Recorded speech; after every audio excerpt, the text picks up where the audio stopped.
Assalamualaikum warahmatullahi wabarakatuh. Pada kesempatan kali ini, kami dari kelompok 4 akan mempresentasikan tentang tax planning dan pengendalian atas unsur-unsur beban pokok penjualan dan pengurang penghasilan bruto. Di sini ada saya sendiri, Diandra Putri Septiani, ada Anissa Fayat Ikraharjo, ada Salvia Hansa Anutika, ada Tazkiyah Islahul Salma. Selanjutnya ada rekonsiliasi fiskal biaya. Nah, biaya ini terbagi dua. Yang pertama ada dapat dikurangkan tercantum dalam pasal 6 ayat 1 dan biaya yang tidak dapat dikurangkan. Ada di pasal 9 ayat 1. Untuk penjelasannya ada di slide selanjutnya. Yang pertama ada deductible expense atau biaya yang dapat dikurangkan. Merupakan suatu kebijakan biaya yang telah diatur untuk mengurangi penghasilan kena pajak atau penghasilan bruto dengan tujuan mendapatkan, menagih, serta memelihara penghasilan pajak.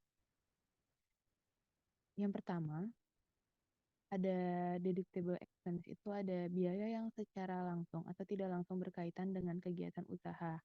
Antara lain, biaya pembelian bahan, bunga, sewa, dan royalti, biaya pengolahan limbah, pajak kecuali pajak penghasilan, premi asuransi, biaya perjalanan, biaya administrasi, biaya promosi dan penjualan yang diatur dengan atau berdasarkan PMK, biaya berkenaan dengan pekerjaan atau jasa termasuk upah, gaji, honorarium, bonus, gratifikasi, dan tunjangan yang diberikan dalam bentuk uang.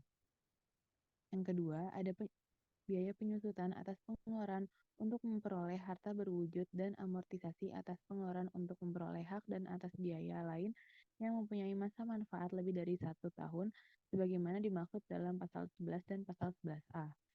Ketiga, ada iuran kepada dana pensiun yang pendiriannya telah disahkan oleh Menteri Keuangan. Yang keempat, kerugian karena penjualan atau pengalihan harta yang dimiliki dan digunakan dalam perusahaan atau yang dimiliki untuk mendapatkan, menagih, dan memelihara penghasilan. Yang kelima, kerugian selisih kurs atau uang asing. Yang keenam, biaya penelitian dan pengembangan perusahaan yang dilakukan di Indonesia. Yang ketujuh, biaya beasiswa, magang, dan pelatihan.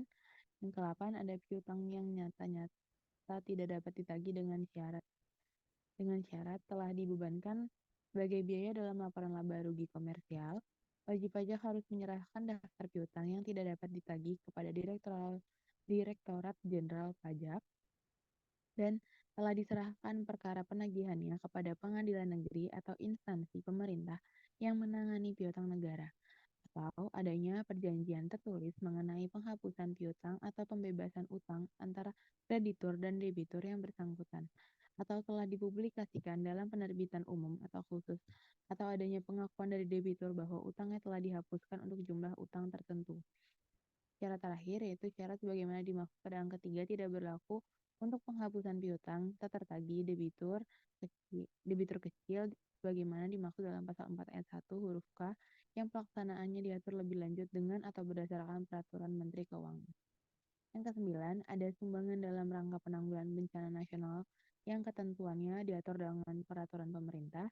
Yang ke-10, sumbangan dalam rangka penelitian dan pengembangan yang dilakukan di Indonesia yang ketentuannya diatur dengan peraturan pemerintah. Yang ke-11, biaya pembangunan infrastruktur sosial yang ketentuannya diatur dengan peraturan pemerintah. Yang ke-12, sumbangan pendidikan yang ketentuannya diatur dengan peraturan pemerintah. Yang ke-13, sumbangan dalam rangka pembinaan olahraga yang ketentuannya diatur dengan peraturan pemerintah. Yang ke-14, apabila penghasilan bruto setelah pengurangan biaya-biaya di atas dapat kerugian tersebut dikompensasikan dengan penghasilan mulai tahun pajak berikutnya berturut-turut sampai dengan 5 tahun.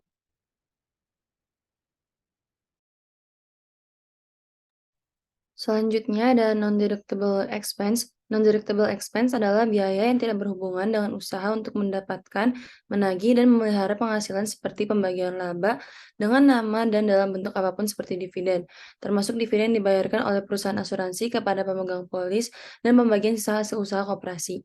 Biaya yang dibebankan atau dikeluarkan untuk kepentingan pribadi, pemegang saham, sekutu, atau anggota.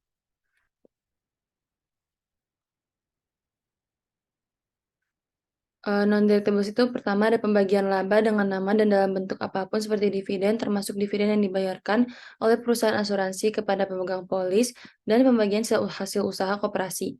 Yang kedua, biaya yang dibebankan atau dikeluarkan untuk kepentingan pribadi pemegang saham, sekutu atau anggota. Dan yang ketiga, pembentukan atau pemupukan dana cadangan kecuali cadangan piutang tak tertagih untuk usaha bank dan badan usaha lain yang menyalurkan kredit, sewa guna usaha dengan hak opsi, perusahaan pembiayaan konsumen, dan perusahaan anjak piutang. Yang kedua, cadangan untuk usaha asuransi termasuk cadangan bantuan sosial yang dibentuk oleh Badan Penyelenggara Jaminan Sosial. Ketiga, cadangan penjaminan untuk lembaga penjamin simpanan. Keempat, cadangan biaya reklamasi untuk usaha pertambangan. Kelima, cadangan biaya penanaman kembali untuk usaha kehutanan. Dan yang keenam, cadangan biaya penutupan dan pemeliharaan tempat pembuangan limbah industri untuk usaha pengolahan limbah industri, yang ketentuan dan syarat-syaratnya diatur dengan atau berdasarkan peraturan Kementerian Keuangan. Yang keempat, premi asuransi kesehatan, asuransi kecelakaan, asuransi jiwa, asuransi dwiguna, dan asuransi beasiswa yang dibayar oleh wajib pajak orang pribadi, kecuali jika dibayar oleh pemberi kerja dan premi tersebut dihitung sebagai penghasilan bagi wajib pajak yang bersangkutan. Yang kelima, penggantian atau imbalan sehubungan dengan pekerjaan atau jasa yang diberikan dalam bentuk natural dan kenikmatan, kecuali penyediaan makanan dan minuman bagi seluruh pegawai, serta penggantian atau imbalan dalam bentuk natura dan kenikmatan daerah tertentu dan yang berkaitan dengan pelaksanaan pekerjaan yang diatur dengan atau berdasarkan peraturan Menteri Keuangan. Yang keenam, jumlah yang melebihi kewajaran yang dibayarkan oleh kepada pemegang saham atau kepada pihak yang mempunyai hubungan istimewa sebagai imbalan sehubungan dengan pekerjaan yang dilakukan.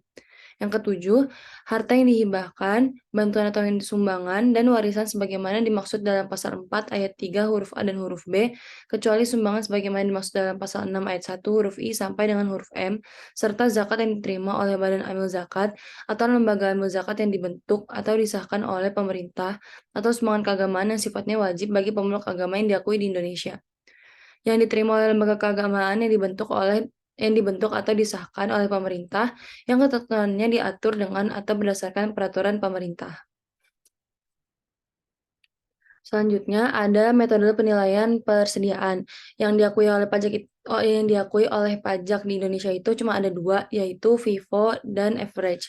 FIFO itu atau first in first out yang berarti masuk pertama keluar pertama. Metode unit persediaan ini menghitung yang pertama kali masuk ke gudang akan dijual pertama juga. FIFO merupakan metode untuk menentukan harga pokok penjualan dengan cara mengasumsikan produk yang terjual merupakan produk terlama dalam penyimpanan barang. Yang kedua, metode average atau metode rata-rata tertimbang menilai persediaan dengan membagi harga pokok barang yang tersedia untuk dijual dengan jumlah barang sehingga menghitung biaya rata-rata. Yang ketiga yaitu ada LIFO atau last in first out adalah metode yang mengasumsikan bahwa harga produk terakhir yang dibeli merupakan harga pokok yang pertama dijual. Namun menurut Ortex dan IFRS, metode LIFO dianggap tidak sah karena menyebabkan nilai inventory yang disajikan dalam balance sheet tidak mempresentasikan recent cost level of inventory. Selanjutnya ada metode perhitungan first in first out. Dari sini yang kita lihat dari contoh total pembelian dari suatu PT ada di bulan Februari, Mei, dan Agustus dengan ketentuan unit 200 unit, 400, 300 dengan harga yang sudah ditentukan. Nah, perhitungannya itu melalui dari yang pertama. Jadi kalau misalkan barang di bulan Februari terjual, barang yang Februari terjual itu yang dicatat pertama. Jadi pertama itu di bulan Februari dulu, terus bulan Mei, lalu bulan Agustus. Dengan harga pokok penjualan yang sudah dihitung 200 unit dikali 800, 400 unit dikali 850, dan 250 unit dikali 950. Dan terdapat 50 unit yang tidak terjual. Dengan hasil totalnya, total hasil harga pokok penjualannya itu 37.500 dan persediaan akhir dari 50 unit dikali 950 ada 47.500. Boleh di next. Selanjutnya kalau dari metode average menghitungnya itu dari hasil rata-rata. Nah, total perhitungannya dari harga rata-rata per unit itu ada 785.500 785.000 dibagi 900 unit. Hasilnya itu 872,22.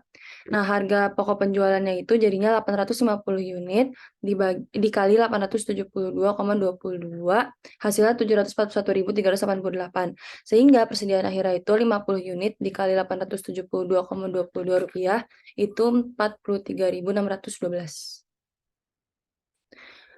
Dampaknya pada income statement itu berikut adalah hasil perbandingan perhitungan average dan FIFO. Pendapatan dan tarif pajak penghasilan diasumsikan sebesar 1 juta dan 25%.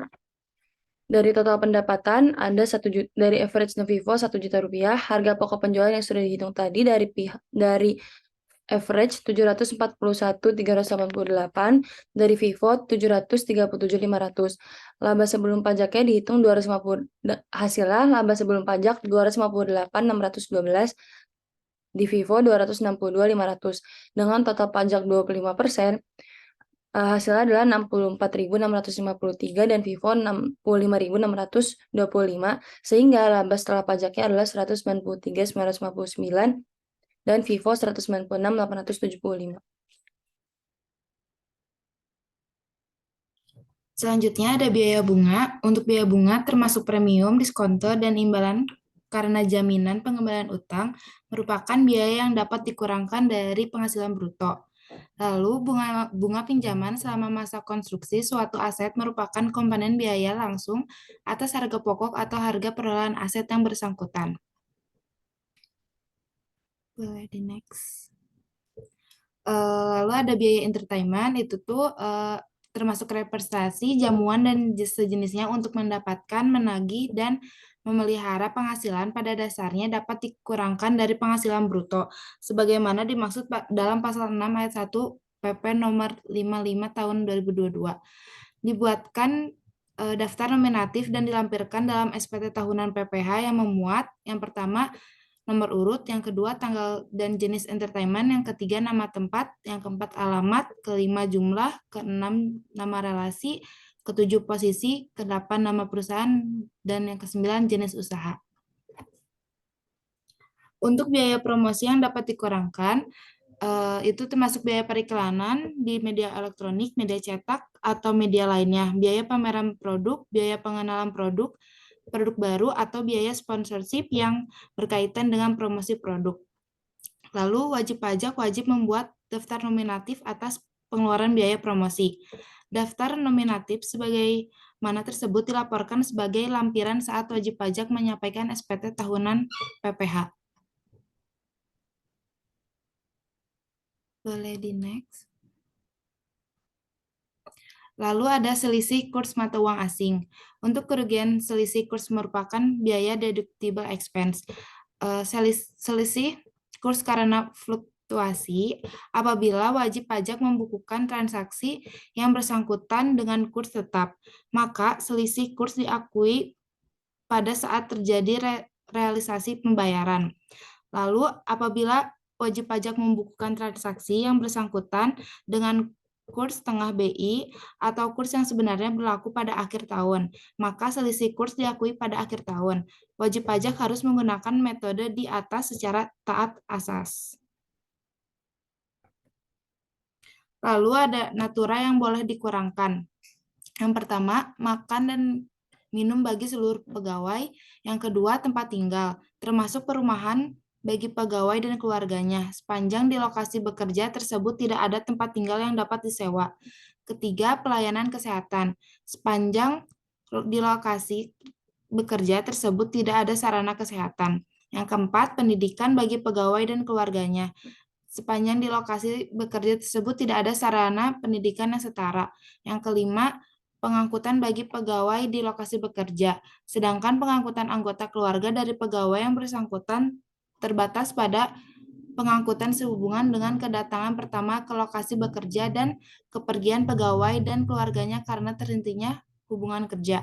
Yang keenam, olahraga bagi pegawai dan keluarganya tidak termasuk golf, boating, dan pacuan kuda, sepanjang di lokasi bekerja tersebut tidak tersedia sarana dimaksud.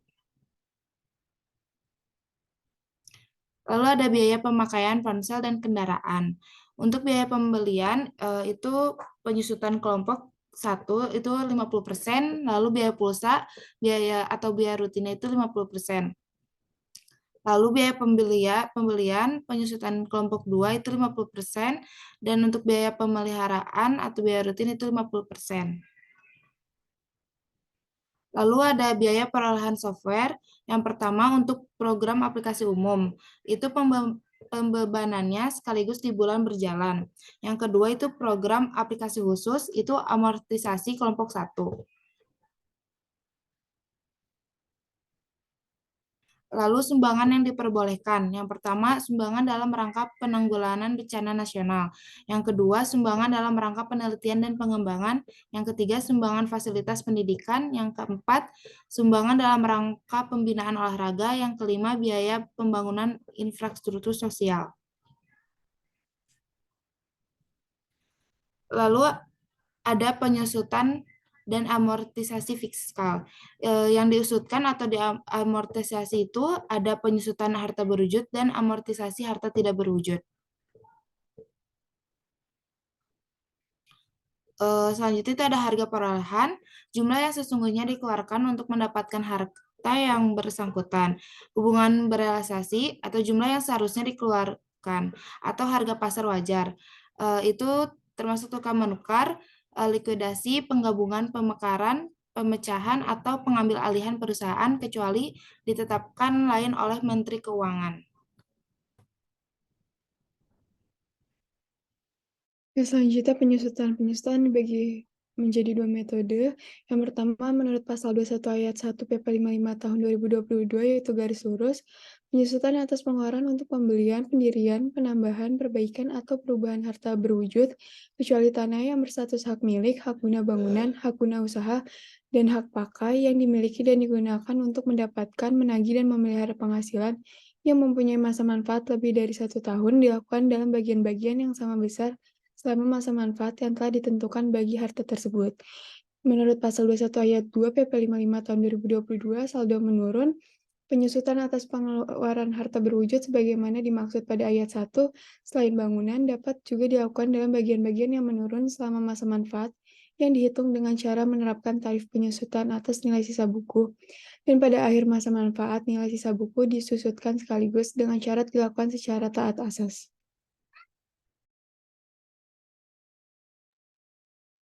Selanjutnya tarif.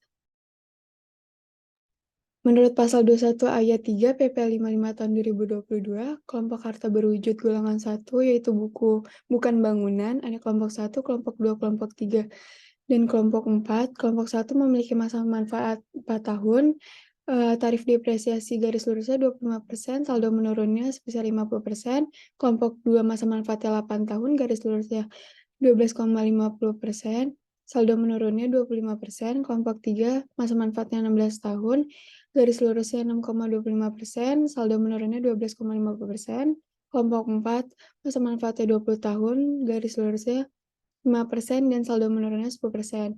Untuk bangunan yang permanen masa manfaatnya 20 tahun, garis lurusnya 5%, tidak permanen 10 tahun, dan garis lurusnya 10%. Menurut pasal 21 ayat 5 PP 55 tahun 2022, apabila bangunan permanen sebagaimana dimaksud pada ayat 3 mempunyai masa manfaat melebihi 20 tahun, penyusutan sebagaimana dimaksud pada ayat 1 dilakukan dalam bagian yang sama besar dengan masa manfaat A 20 tahun atau B sesuai dengan masa manfaat yang sebenarnya berdasarkan pembukuan wajib pajak dengan syarat dilakukan secara taat asas. Menurut pasal 21 ayat 6 PP 55 tahun 2022, wajib pajak yang telah melakukan penyusutan atas bangunan permanen sebagaimana dimaksud pada ayat 5, A yang dimiliki dan digunakan sebelum tahun pajak 2022, dan B disusutkan sesuai masa manfaat sebagaimana dimaksud pada ayat 5, huruf A, dapat memilih melakukan penyusutan sesuai masa manfaat sebagaimana dimaksud pada ayat 5 huruf B, dengan menyampaikan pemberitahuan kepada Direktur Jenderal Pajak paling lambat akhir tahun pajak 2022. Selanjutnya saat dimulai. Menurut pasal 21 ayat 4 PP 55 tahun 2022, penyusutan atas harta berwujud sebagaimana dimaksud pada ayat 1 dan ayat 2 dimulai pada bulan dilakukannya pengeluaran kecuali A. Untuk harta berwujud yang masih dalam proses pengerjaan dimulai pada bulan selesainya pengerjaan harta. B. Untuk harta berwujud yang belum pernah digunakan atau menghasilkan dimulai pada bulan harta tersebut digunakan untuk mendapatkan, menagih dan memelihara penghasilan atau pada bulan harta yang bersangkutan mulai menghasilkan dengan persetujuan Direktur Jenderal Pajak. C. Untuk harta berwujud yang dimiliki dan digunakan dalam bidang usaha tertentu. Menurut pasal 21 ayat 7 PP 55 tahun 2022, penyusutan atas harta berwujud yang dimiliki dan digunakan dalam bidang usaha tertentu diatur sendiri, termasuk saat dimulainya penyusutan sebagai dimaksud pada ayat 4 huruf C. Selanjutnya waktu perhitungan, baik perhitungan depresiasi maupun amortisasi dilakukan sejak bulan saat wajib pajak mengeluarkan biaya untuk memperoleh harta, kecuali untuk harta berwujud yang masih dalam proses pengerjaan belum pernah digunakan atau menghasilkan, atau harta berwujud yang dimiliki dan digunakan dalam bidang usaha tertentu. Selanjutnya contoh perhitungan penyusutan. Pada Januari 2017, wajib pajak membeli sebuah gedung pabrik senilai 1 miliar rupiah. Penyusutan atas pengeluaran untuk perolehan gedung pabrik tersebut dimulai pada bulan Januari tahun pajak 2017.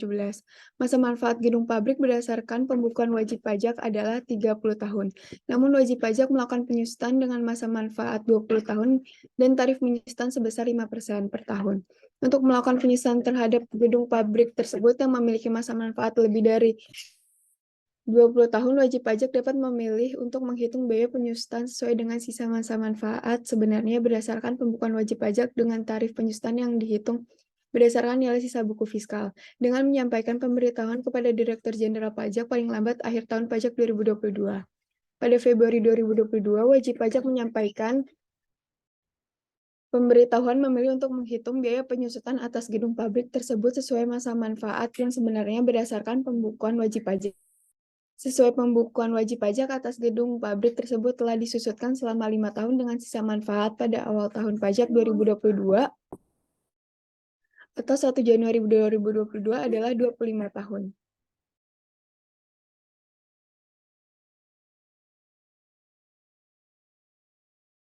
Contoh perhitungan penyusutan. Untuk menghitung penyusutan mulai tahun pajak 2022 ditentukan A. Tarif penyusutan sama dengan 1/25 tahun kali 100% sama dengan 4% per tahun. B. Nilai sisa buku fiskal sama dengan 1 miliar dikurang 5 kali 5% kali 1 miliar sama dengan 750 juta. Selanjutnya amortisasi, yaitu metodenya menurut pasal 22 ayat 1 PP 55 tahun 2022, amortisasi atas pengeluaran untuk memperoleh harta tak berwujud dan pengeluaran lainnya termasuk biaya perpanjangan hak guna bangunan, hak guna usaha, hak pakai, dan muhibah yang mempunyai masa manfaat lebih dari 1 tahun yang dipergunakan untuk mendapatkan, menagih, dan memelihara penghasilan dilakukan sesuai kelompok harta tak berwujud. Masa manfaat dan tarif amortisasi yang dilakukan dalam bagian-bagian yang sama besar atau bagian-bagian menurun sebagai mana diatur dalam pasal 11A ayat 2 Undang-Undang Pajak Penghasilan.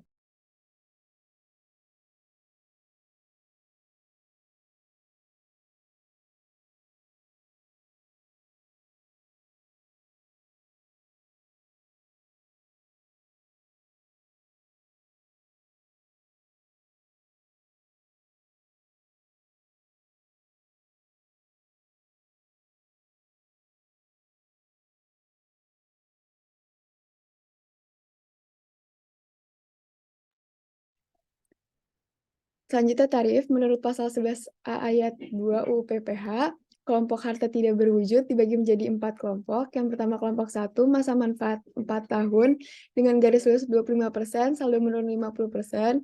Kelompok 2, masa manfaatnya 8 tahun, garis lurusnya 12,50%, saldo menurunnya 25%. Kelompok 3, masa manfaatnya 16 tahun, garis lurusnya 6,25%, dengan saldo menurunnya 12,50%. Kelompok 4, masa manfaatnya 20 tahun dengan garis lurus 5%, saldo menurunnya 10%. Menurut pasal 22 ayat 2 PP 55 tahun 2022, amortisasi sebagaimana dimaksud pada ayat 1 dimulai pada bulan dilakukannya pengeluaran kecuali untuk bidang usaha tertentu. Menurut pasal 22 ayat 3 PP 55 tahun 2022, apabila harta tak berwujud mempunyai masa manfaat melebihi 20 tahun, amortisasi sebagaimana dimaksud pada ayat 1 dilakukan sesuai dengan masa manfaat. A. Harta tak berwujud kelompok 4 sebagaimana dimaksud dalam pasal 11 ayat A ayat 2 Undang-Undang Pajak Penghasilan. B. Sesuai dengan masa manfaat yang sebenarnya berdasarkan pembukuan wajib pajak dengan syarat dilakukan secara taat asas. Menurut pasal 22 Menurut pasal 22 ayat 4 PP 55 tahun 2022, wajib pajak yang telah melakukan amortisasi harta tak berwujud sebagaimana dimaksud pada ayat 3, A dimiliki dan digunakan sebelum tahun pajak 2022, B diamortisasi sesuai masa manfaat sebagaimana dimaksud pada ayat 3 huruf A, dapat memilih melakukan amortisasi sesuai masa manfaat sebagaimana dimaksud pada ayat 3 huruf B dengan menyampaikan pemberitahuan kepada Direktur Jenderal Pajak paling lambat akhir tahun pajak 2022. Selanjutnya menurut pasal 22 ayat 5 PP 55 tahun 2022, ketentuan lebih lanjut mengenai A. Perhitungan amortisasi sebagaimana dimaksud pada ayat 1, B. Saat dimulainya amortisasi untuk bidang usaha tertentu sebagaimana dimaksud pada ayat 2, C. Amortisasi harta tak berwujud yang mempunyai masa manfaat melebihi 20 tahun sebagaimana dimaksud pada ayat 3, D. Tata cara penyampaian pemberitahuan sebagaimana dimaksud pada ayat 4 diatur dalam Peraturan Menteri. Next. Selanjutnya contoh perhitungan amortisasi. Pada Juli 2009, wajib pajak membeli sebuah aplikasi senilai 1 miliar rupiah. Amortisasi atas pengeluaran untuk peran aplikasi tersebut dimulai pada bulan Juli tahun pajak 2009. Masa manfaat aplikasi berdasarkan pembukuan wajib pajak ada 25 tahun, namun wajib pajak melakukan amortisasi penggunaan metode garis lurus dengan tarif amortisasi untuk kelompok 4 sebesar 5% per tahun dan masa manfaat 20 tahun. Untuk melakukan amortisasi terhadap aplikasi tersebut yang memiliki masa manfaat lebih dari 20 tahun, wajib pajak dapat memilih untuk menghitung biaya amortisasi sesuai dengan sisa masa manfaat yang sebenarnya berdasarkan pembukuan wajib pajak dengan tarif amortisasi yang dihitung berdasarkan nilai sisa buku fiskal dengan menyampaikan pemberitahuan kepada Direktur Jenderal Pajak paling lambat akhir tahun pajak 2022. Pada Maret 2022, wajib pajak menyampaikan pemberitahuan memilih untuk menghitung biaya amortisasi atas aplikasi tersebut sesuai masa manfaat yang sebenarnya berdasarkan pembukuan wajib pajak. Sesuai pembukuan wajib pajak atas aplikasi tersebut telah diamortisasi selama 2,5 tahun dengan sisa manfaat pada awal tahun pajak 2022 adalah 12,5 tahun untuk menghitung amortisasi mulai tahun pajak 2022 menggunakan metode garis lurus ditentukan. Next. Untuk menghitung amortisasi mulai tahun pajak 2022 menggunakan metode garis lurus ditentukan. A. Tarif amortisasi 1/12,5 tahun kali 100% sama dengan 8% per tahun. B. Nilai sisa buku fiskal 1 miliar dikurang 12,5 kali 5% kali 1 miliar sama dengan 375 juta. Next. Sekian dari kelompok kami. Terima kasih.